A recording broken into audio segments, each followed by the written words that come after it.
The Cincinnati Bengals are gearing up for their first home game of the season, and the excitement is through the roof.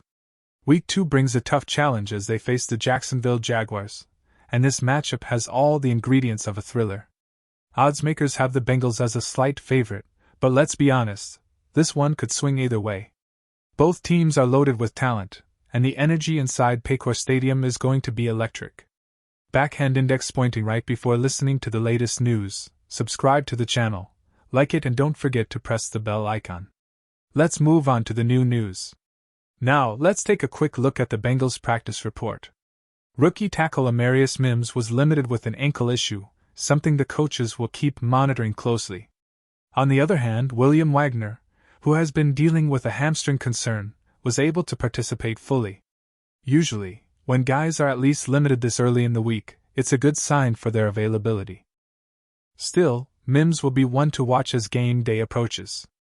Police Scarlight. A big storyline heading into this matchup is how the Jaguars plan to use rookie sensation Travis Hunter. Head coach Liam Cohen revealed that Hunter will see an expanded role on defense this week against the Bengals. That's notable because Hunter already plays a massive part in Jacksonville's offense, lining up primarily in the slot. In Week 1, he logged 42 offensive snaps, but defensively? Just 6. Now, that number is expected to rise. So, what does this mean for Cincinnati? Honestly, it could play right into the Bengals' hands. Hunter is insanely talented, last year's Heisman winner and the number 2 overall draft pick for a reason, but asking a rookie to shoulder heavy snaps on both sides of the ball against an explosive Bengals offense is a dangerous gamble. Imagine trying to cover Jamar Chase or T. Higgins while also carrying the weight of being a weapon on offense. That's exhausting, even for a player of Hunter's caliber. Through 1 week, Hunter's production as a receiver was modest, 6 catches on 8 targets for just 33 yards. If Jacksonville increases his defensive workload, it might limit his ability to truly shine offensively. And against a Cincinnati team that thrives on pushing defenses to their breaking point, any dip in his energy could give Joe Burrow and the Bengals a major edge. At the end of the day, Hunter's presence adds intrigue, but the Bengals' firepower may force him into situations where his versatility is more of a burden than an advantage. If Cincinnati's receivers get rolling early, Jacksonville might regret stretching their rookie so thin. Let's talk about what the Bengals absolutely must do to secure a win in Week 2. The first key is slowing down Travis Etienne. Jacksonville's star running back looked unstoppable in their opener, 16 carries, 143 yards, and a massive 71-yard touchdown run that completely flipped the game. And even if you take away that one highlight play, he was still chewing up almost 5 yards a carry. That kind of efficiency is dangerous against any defense. Now here's the good news for Cincinnati. The Bengals' defensive front is built to handle this type of challenge. In Week 1, they completely stifled Cleveland's rushing attack, forcing the Browns to abandon the run early.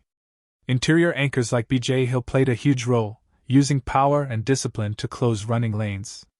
If that same energy shows up against Jacksonville, the Bengals can keep Etienne from breaking loose. Another factor to watch is the rotation on the defensive line. Adding depth pieces like Sheldon Rankins alongside Hill gives Cincinnati fresh legs to attack every snap. And while rookie McKinley Jackson was a healthy scratch last week, his physicality could be valuable in a matchup where controlling the trenches is everything. Whether he's active or not, the Bengals' front four will need to set the tone early, hit Etienne at the line, force him sideways, and make the Jaguars' offense play from behind the sticks. If Cincinnati makes Jacksonville one-dimensional, it tilts the entire game. Shutting down Etienne doesn't just limit big plays, it puts more pressure on Trevor Lawrence to win with his arm against the Bengals' secondary that thrives when the pass rush gets home. And if that formula works, the Bengals will be in prime position to walk out of Paycor Stadium with a 2-0 start. Now let's flip it to another critical matchup that could define this game: the Bengals' offense against Jacksonville's secondary. Everyone knows Joe Burrow can take over a game when he finds his rhythm, but what often gets overlooked is how much trust he has in his weapons. Jamar Chase, T. Higgins, and Tyler Boyd give Cincinnati one of the deepest receiving groups in the NFL, and that trio will put the Jaguars' defensive backs under constant stress. Here's where it gets interesting. Jacksonville's secondary looked vulnerable in Week 1. They allowed multiple explosive plays down the field, and if Burrow gets time in the pocket, he can shred those kinds of coverages. The Bengals' offensive line, which showed noticeable improvement in pass protection during the opener, will need to replicate that performance to keep Burrow upright. If the line holds, it opens the door for Chase to create mismatches on the outside, while Higgins' size can overwhelm one-on-one coverage. Don't forget about the tight ends either. Adding another pass-catching dimension over the middle keeps defenses from keying too heavily on Chase. And when the Bengals mix in Joe Mixon on draws and screens, it forces linebackers to hesitate, which is exactly the kind of split-second advantage Burrow thrives on. The bottom line is simple: if Cincinnati establishes early dominance through the air, Jacksonville will be forced into a shootout. And let's be honest, few quarterbacks in the league can match Burrow when the game turns into a test of precision passing and clutch throws. This is the type of matchup where the Bengals can make a statement, proving their offense is just as dangerous, if not more, than anyone else in the AFC. The second key to victory for Cincinnati is all about pressure. The Bengals have to disrupt Trevor Lawrence and force him out of rhythm. Jacksonville's offensive line looked nearly flawless in Week 1, allowing only 3 total pressures, the lowest rate in the entire NFL. Yes, that came against a weak Carolina defense, but the point stands: this is a unit that kept Lawrence very comfortable. And when Lawrence is comfortable, he's deadly in the short and intermediate game. Just look at his passing chart from that opener: 16 completions on 18 attempts in the middle of the field within 20 yards. That's efficiency at its finest. The problem for Jacksonville, though, is that kind of precision becomes much harder to maintain when the pocket starts collapsing and those quick throws get disrupted. For the Bengals, this is where Trey Hendrickson and Sam Hubbard come into play. Their ability to win off the edge forces Lawrence to make faster decisions, and even half a second of hesitation could tilt the drive in Cincinnati's favor. On the interior, B.J. Hill and D.J. Reader, or whoever rotates in, must push the pocket and get their hands up. Batting down passes over the middle could be just as impactful as a sack, especially since Lawrence thrives on slants, crossers, and rhythm throws in that zone. The linebackers also have a huge responsibility. Logan Wilson and Jermaine Pratt have to be sharp in coverage, cutting off those short passing windows while staying disciplined against play action.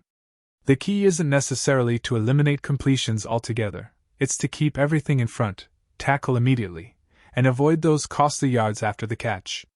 A 4-yard slant isn't dangerous, unless it turns into a 20-yard gain because of a missed tackle. If Cincinnati's front seven creates pressure early and keeps Lawrence guessing, it could flip the script of this matchup. The Jaguars want efficiency and clean pockets. The Bengals want chaos. Whichever side wins that battle in the trenches will likely decide who controls this game. The third key to victory for Cincinnati is simple: get the stars involved early and often. Last week against Cleveland, Ja'Marr Chase and T. Higgins combined for just 9 total targets. That's nowhere near enough for 2 of the most dynamic receivers in the league. Chase alone should be getting 10 looks per game, minimum. When Burrow puts the ball in their hands, this offense transforms from steady to unstoppable. Yes, the Bengals tried to lean more on the run game in Week 1, giving Chase Brown plenty of touches, but outside of that opening drive the ground attack stalled. That can't be the formula every week. The Bengals' identity is built around explosive plays through the air, and when Chase and Higgins are heavily involved, it forces defenses into impossible decisions. Double one, and the other wins.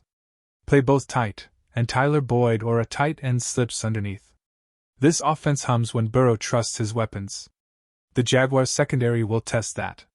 Rookie Travis Hunter is expected to play more defensive snaps, and veteran Jordan Lewis already made noise last week with an interception. They're aggressive, but that aggressiveness can also be used against them.